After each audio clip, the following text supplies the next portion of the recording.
Hello students, welcome back to knowledge garden. આજના વિડીયોમાં આપણે ધોરણ 9 પ્રકરણ 10 હેરોનનું સૂત્ર એને કન્ટિન્યુ આગળ વધારશું, જેની અંદર આજે આપણે આવ્યા છીએ દાખલા નંબર 3. આનાથી પહેલાના વિડીયોમાં અમે પ્રકરણ પરિચય અને દાખલા નંબર 1 અને 2 ગણેલા છે. આ ચેપ્ટરમાં કુલ 6 દાખલા છે. આ સિવાય આપણે થોડાક પ્રેક્ટિસ માટેના દાખલા પણ કરશું, જે ઇમ્પોર્ટન્ટ હોય અને પરીક્ષામાં પૂછાતા હોય છે. હવે જોઈએ દાખલા નંબર 3. તો દાખલા નંબર 3 ની અંદર કીધું છે કે એક બગીચો છે, બગીચાની અંદર એક લસકણી છે. અહીં આકૃતિ પણ દેખાડી છે કે આ લસકણી છે, બરોબર. અને લસકણીની વચમાં આવી રીતે ત્રિકોણાકાર દિવાલ છે, જેની અંદર લખ્યું છે keep the park green and clean.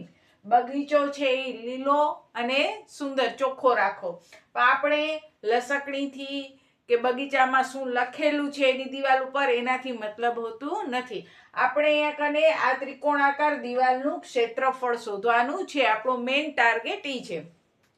તો અહીંયા કને તમને દિવાલની ત્રણે બાજુના માપ આપી દીધા છે, 15 મીટર, 11 મીટર ને 6 મીટર. હવે તમે 15 અહીંયા લખો કે અહીંયા લખો કે અહીંયા લખો, એનાથી કંઈ હમણાં ફરક પડવાનું નથી. હવે આપણે ખબર છે કે જ્યારે પણ આપણે ત્રિકોણાકાર દિવાલનું ક્ષેત્રફળ શોધવાનું હોય ત્યારે આપણે હેરોનના સૂત્રનો ઉપયોગ કરીએ છીએ. અને હેરોનના સૂત્ર માટે સૌથી પહેલા એસ એટલે કે અર્ધ પરિમિતિ શોધવાની હોય. અર્ધ પરિમિતિ એટલે પરિમિતિના અડધા, ત્રણેય બાજુનો સરવાળો ભાગ્યા 2. તો કોઈ પણ એક બાજુ એટલે પહેલી, પછી બીજી અને ત્રીજી. તો 15, 11 અને 6. પહેલી બાજુનું માપ 15, બીજી બાજુનું માપ 11, ત્રીજી બાજુનું માપ 6 ભાગ્યા 2. 15 + 11 + 6 ભાગ્યા 2 એટલે 32 ભાગ્યા 2. 32 ભાગ્યા 2 એટલે 32 ના અડધા 16. એટલે કે આપણને અહીંયા એસ મળી ગયો. એસ કેટલો મળ્યો આપણને? 16 મળ્યો. કોઈ પણ દાખલાની શરૂઆત જે ત્રિકોણનું ક્ષેત્રફળ શોધવાનું હોય હેરોનની રીતથી, તો સૌથી પહેલા તમારે એસ શોધવાનો. ત્રણેય બાજુનો સરવાળો કરી અને એને ભાગ્યા 2 કરશો તો તમને શું મળશે? એસ મળશે. હવે આપણે એનું ક્ષેત્રફળ શોધીએ. તો ક્ષેત્રફળનું સૂત્ર છે રૂટમાં એસ, એસ માઇનસ એ, એસ માઇનસ બી, એસ માઇનસ સી. પહેલા સૂત્ર લખો, સૂત્ર પછી એની કિંમત લખો. એસ એટલે કેટલા છે? 16. એસ એટલે 16, એ એટલે પહેલી બાજુ 15, એસ એટલે 16, બીજી બાજુનો માપ 11, એસ એટલે 16 અને ત્રીજી બાજુનો માપ 6. સૂત્ર લખ્યો, સૂત્રમાં કિંમત મૂકી દીધી, અડધું કામ પૂરું થયું. હવે બાદબાકી કરો. આ 16 એમને એમ રાખ્યા. હવે આ બધા છે એકબીજા સાથે ગુણાકારના રિલેશનમાં આવશે. આ વસ્તુ ખાસ યાદ રાખવાની બાદબાકી કરીને. તો પહેલા 16, પછી ગુણ્યા 16 માંથી 15 જાય તો 1, ગુણ્યા 16 માંથી 11 જાય તો 5, ગુણ્યા 16 માંથી 6 જાય તો 10. હવે ભાગલા પાડો ને રાજ કરો. અંગ્રેજોની નીતિ અહીંયા આપણે અપનાવવાની. 16 ના ભાગ કરો. હવે જરૂરી નથી મેં ભાગ કર્યા છે, તમે એ જ ભાગ કરશો તો જ તમારું સાચું પડશે. મેં અહીંયા 4 4 થી ભાગ કર્યા છે. તમે નાનામાં નાની સંખ્યાથી ભાગ કરી શકો, જેમ કે 2 દૂ 4 દૂ 8 દૂ 16 એટલે 2 ગુણ્યા 2 ગુણ્યા 2 ગુણ્યા 2 એમ પણ કરી શકો. પણ મને ખબર હતી કે અહીંયા જો જોડી નીકળી જાય છે એટલે મેં શું કર્યું? 16 એટલે 4 ગુણ્યા 4. એક એમને એમ રહેવા દીધા કારણ કે એના ભાગ પડે નહીં. 5 ના ભાગે પડે નહીં એટલે 5 પણ એમને એમ રહેવા દીધા. 10 ના ભાગ પડે છે, 5 દૂ 10. હવે 4 ગુણ્યા 4 એટલે 4 નો વર્ગ થાય. એટલે આપણે અહીંયા શું કરવાનો? શોર્ટકટ માટે આપણે શું કરીએ છીએ? જે જોડી થાય એને કાઢી નાખો વર્ગમૂળમાંથી બારે. આ 4 4 ની જોડી થઈ ગઈ, એને પરણાવી દો અને વર્ગમૂળમાંથી કાઢી નાખો બારે. એટલે જે જોડી છે એ લખવાની એક વખત. 4 4 ની જોડી એટલે 4, પછી 5 5 ની જોડી એટલે 5. અને હવે જે કુંવારા રહી ગયા એને ઘરમાં જ રાખી દો. 2 એકા 2 એટલે એ ઘરની અંદર, રૂટની અંદર, વર્ગમૂળની અંદર. ટૂંકમાં જે જોડી થાય એ જોડીને આપણે સિંગલ કરીને બારે કાઢી નાખશું અને બાકી જે રહી જાય વર્ગમૂળની અંદર. હવે 4 × 20, વર્ગમૂળ 2, મીટરનો વર્ગ. આ આપણો આન્સર આવી ગયો ક્ષેત્રફળનો. હવે એવો જ દાખલો આપણે હજી આગળ જોઈએ, દાખલા નંબર 4. હવે ચોથો દાખલો જોઈએ. તો જો ત્રિકોણની પરિમિતિ 42 હોય અને બે બાજુના માપ 18 અને 10 છે. જો અહીંયા ત્રીજી બાજુનો માપ આપણને આપ્યું નથી. આ બે બાજુના માપ 18 અને 10 છે ને આપણે ત્રિકોણનું ક્ષેત્રફળ શોધવાનું છે. આપણને ખબર છે કે ત્રિકોણનું ક્ષેત્રફળ શોધવું હોય તો આપણે એસ શોધવું પડે. એસ માટે આપણા આગળ ત્રણેય બાજુના માપ હોવા જોઈએ, જે આપણા કને નથી. એને બદલે આપણને અહીંયા પરિમિતિ આપી દીધી છે તો તમે ડાયરેક્ટ લખી શકો એસ બરાબર a + b + c એટલે 42. કારણ કે પરિમિતિ 42 ને a + b + c એટલે એ પરિમિતિ જ કહેવાય. એને ભાગ્યા 2 કરો તો 21 મળી જશે, એસ મળી જશે. પણ આ ત્રીજી બાજુ કેમ લખવી? એટલે સૌથી પહેલા આપણે અહીંયા નાનકડો એવો સૂત્ર લખવાનો કે પરિમિતિ એટલે ત્રણેય બાજુનો સરવાળો. સ્ટાર્ટિંગ અહીંયાથી કરવાની. પરિમિતિ એટલે પેલી બાજુ વત્તા બીજી બાજુ વત્તા ત્રીજી બાજુ. હવે પરિમિતિ તમને રકમમાં આપી દીધી છે 42. પેલી બાજુનો માપ છે 18, બીજી બાજુનો માપ છે 10 અને ત્રીજી બાજુ તમારે શોધવાની છે. 18 અને 10 28 પ્લસ 28 બરાબરની ઓસાઈ જાય તો શું થઈ જાય? માઇનસ થઈ જાય. તો 42 માંથી 28 બાદ કરો તો c બરાબર કેટલા વધે? 14. જો પરિમિતિ 42 છે, પેલી બાજુનો માપ 18, બીજી બાજુનો માપ 10, 18 ને 10 28. આ 28 c સાથે પ્લસમાં છે ને આગળ પણ પ્લસ બરાબર ઓસાઈ જાય તો માઇનસ. 42 માંથી 28 જાય તો 14 બરાબર c એટલે c બરાબર 14. હવે આપણે અહીંયા એસ કરીએ a plus b plus c ભાગ્યા 2 એટલે 18 10 અને આ જે ક્વેશ્ચન માર્ક વાળું હતું એ c કેટલો મળ્યો આપણને? 14 મળ્યો ભાગ્યા 2. હવે સરવાળો ન કરો તો એ ખબર છે કે એનો સરવાળો કેટલો થશે? 42. 42 ભાગ્યા 2 એટલે 21. 18 10 14 ત્રણેયનો સરવાળો 42 ભાગ્યા 2 21.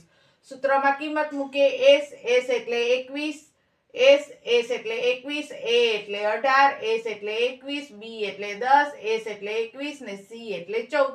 હવે 21 એમને પેલા બાદબાકી કરો. 21 માંથી 18 જાય તો 3 પણ ગુણાકારમાં. 21 માંથી 10 જાય તો 11 ને 21 માંથી 14 જાય તો 7. બધેનું રિલેશન શું? ગુણાકાર. હવે ભાગલા પાડો ને રાજ કરો. 21 એટલે 7 તેરી 21, 3 એમને, 11 નાય ભાગ ન પડે એમને, 7 નાય ભાગ ન પડે એમને. 7 7 ની જોડી 12, 3 3 ની જોડી 12. કુંવારો કોણ રહી ગયો? વર્ગમૂળમાં 11 એટલે 7 તેરી 21 રૂટ 11 મીટરનો વર્ગ. આ છે તમારો ફાઇનલ આન્સર. હવે જોઈએ આપણે દાખલા નંબર 5. હવે જોઈએ દાખલા નંબર 5. પરીક્ષા માટે પણ ઇમ્પોર્ટન્ટ છે. ત્રિકોણની બાજુઓ 12, 17 અને 25 છે. પરિમિતિ 540 છે. તો ક્ષેત્રફળ શોધો. હવે જો અહીંયા કને 12:17:25 આપ્યો છે. બાજુના માપ 12 સેમી કે 12 મીટર, 17 સેમી કે મીટર કે 25 સેમી કે મીટર આપેલું નથી. ખાસ ધ્યાન રાખજો કે જ્યારે આવી રીતે જેમ આપેલો હોય 12:17:25 આ વચ્ચે 2 ટપકા એટલે જેમ કહેવાય, ત્યારે તમને પ્રોપર માપ આપેલા નથી. તમારે અહીંયા કને પ્રોપર માપ શોધવા માટે જેમ કાઢી અને x લગાડવાનું. આ દાખલો ખાસ યાદ રાખજો. પ્રમાણ આપ્યું છે 12:17:25 એટલે આપણે લખવાનું કે ધારો કે તે બાજુના માપ 12 જેમ કીધા છે તો 12x, 17 જેમ કીધા છે તો 17x ને 25 જેમ કીધા છે તો 25x લખવાના. એટલે કે તે બાજુઓના માપ કયા હશે? 12x, 17x અને 25x. ખાલી 12, 17 અને 25 લખી શકો નહીં. હવે જો તે બાજુના માપ 12:17:25 એટલે 12x, 17x ને 25x, તો એ ત્રણેય બાજુનો સરવાળો એટલે કે એની પરિમિતિ આપી દીધી છે 540. હવે આ x વાળા બધા છે એનો સરવાળો કરો તો 12x વત્તા 17x વત્તા 25x એટલે 54x થાય. બધા x વાળાનો સરવાળો બરાબર 540. આ 54 ગુણાકારમાં છે, આ સાઈડ આવે તો ભાગાકારમાં. 540 માંથી 54 જાય તો x બરાબર કેટલા મળે? 10 મળે. કારણ કે 54 દાન 540. અહીંયા આપણને જે વેલ્યુ મળી ને એ માત્ર x ની વેલ્યુ મળી છે.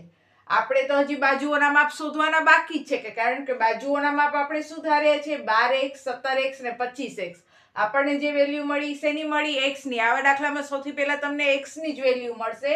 આ બધા x વાળાનો સરવાળો કરવાનો એટલે 54x, 54 ગુણાકારમાં, અહીંયા આવે તો ભાગાકારમાં, x ને એકલો કરી નાખવાનો એટલે x તમને મળશે 10.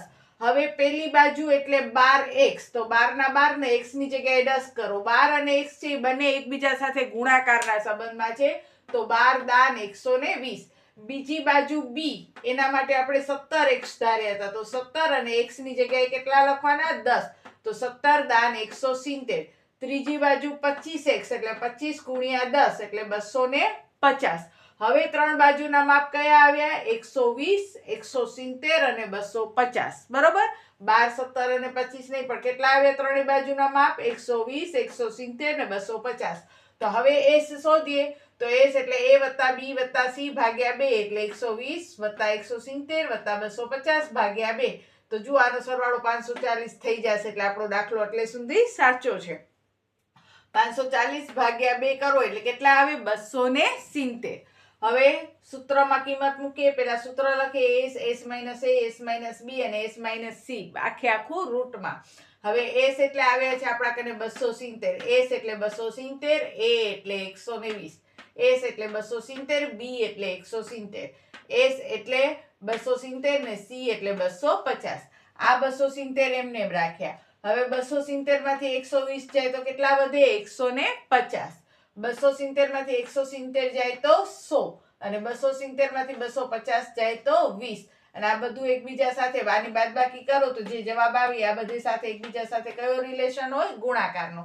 હવે ભાગલા પાડો ને રાજ કરો. તો જો 270 તો મેં અહીંયા અલગ રીતે જરાક ભાગ પાડ્યા કારણ કે મને ખબર હતી કે બધેના એકમ સ્થાને 0 0 0 છે એટલે 10 બધેમાંથી કોમન નીકળશે. એટલે મેં શું કર્યું? 3 તેરી 9, 9 તેરી 27 ને 27 ગુણ્યા 10 270 થઈ જાય. તો આવી રીતે ભાગ પાડ્યા. 3 તેરી 9, 9 તેરી 27, 27 દાન 270. તમને બીજી રીતે ભાગ પાડવા હોય તો પણ પાડી શકો, આવી રીતે પણ ભાગ પાડી શકો. આવી રીતે 270 કરી 2 એકા 2, 2 તેરી 6, 2 પચા 10, પછી 2 છક 12, 2 થી તો ભાગ નહીં આલે એટલે 3, 3 ચોક 12 ને 3 પચા 15, 15 તેરી 45, 3 પચા 15 ને 5 એકા 5. પછી આ 270 ની જગ્યાએ તમે 2 ગુણ્યા 3 ગુણ્યા 3 ગુણ્યા 3 ગુણ્યા 5 એમ લખી શકો છો ને બબેની જોડી બનાવી શકો છો. જેને ડાયરેક્ટ પાડા ના આવડતા હોય તો આવી રીતે આમ ભાગ પાડી અને એનો લખવાનો. એવી જ રીતે 150 ના ભાગ પાડવાના, 100 ના ભાગ પાડવાના, 20 ના આવી રીતે પણ પાડી શકો. ડાયરેક્ટ પાડવા હોય તો ડાયરેક્ટ પણ પાડી શકો, પણ પાડા આવડવા જોઈએ, ભાગ પાડતા આવડવા જોઈએ. હવે અહીંયા મેં તમને કીધું એ પ્રમાણે શોર્ટકટ જ અપનાવ્યું કે 3 તેરી 9 તેરી 27 ગુણ્યા 10 એટલે 270. હવે 150 તો એકવાર 15 ને જોઈએ તો 3 પચા 15, 15 દાન 150, 100 એટલે ડાય ડાય 100, 20 એટલે 10 દુ 20. હવે જો જોડી બનાવી 3 3 ની જોડી 12, પછી આ 3 સાથે આ 3 ની જોડી 12, આ 10 સાથે આ 10 ની જોડી 12, આ 10 સાથે આ 10 ની જોડી 12. હવે શું અંદર રહી ગયો? તો જુઓ શું રહી ગયો? 5, 10 ને 2, 5, 10 ને 2. હવે આ જે 12 નીકળી ગયું એમને રાખો. આમાં હજી જો ભાગ પાડતા હોય તો પાડો. 5 ના 5, 10 ના ભાગ પાડો. 5 દુ 10 અને 2.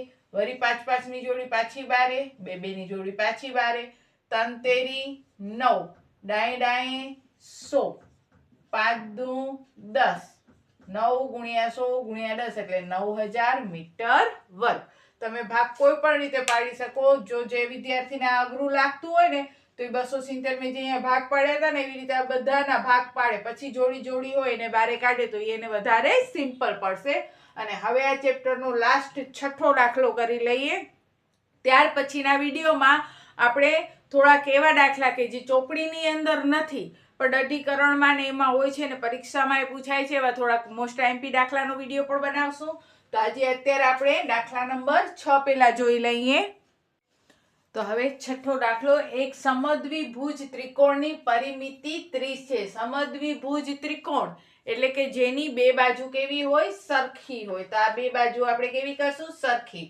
એની પરિમિતિ 30 છે. સમાન બાજુની પ્રત્યેક બાજુના માપ 12 છે. સમાન બાજુ એટલે જે બાજુઓ સરખી છે એ બાજુઓના માપ 12 છે. એટલે આ બે બાજુ ધારો કે સરખી હોય, આપણે અહીંયા નામ આપી દઈએ a b c, અને એમાં ધારો કે a b અને a c સરખા છે તો એ સરખી બાજુઓના માપ 12 12 છે. હવે આપણે તો ડાયરેક્ટ કરી શકીએ કે ભાઈ જો આ 12 હોય ને આ 12 હોય તો 12 ને 12 24 થયા.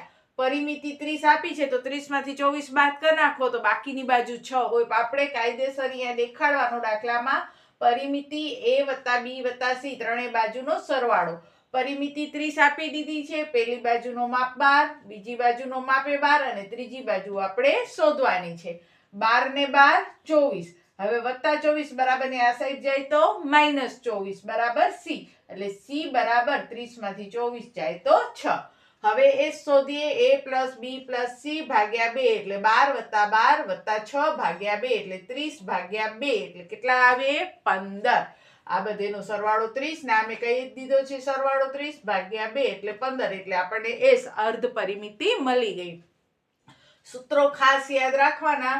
સૂત્ર છે s minus a, s minus b, s minus c. એટલે 15, 15 માઇનસ 12, 15 માઇનસ 12 ને 15 માઇનસ 6. હવે 15 માંથી 12 જાય તો 3, 15 માંથી 12 જાય તો 3 ને 15 માંથી 6 જાય તો 9. હવે ભાગલા પાડો. 15 એટલે 5 તેરી 15, 3 ના ભાગ ન પડે, 3 ના ભાગ ન પડે ને 9 એટલે 3 તેરી 9.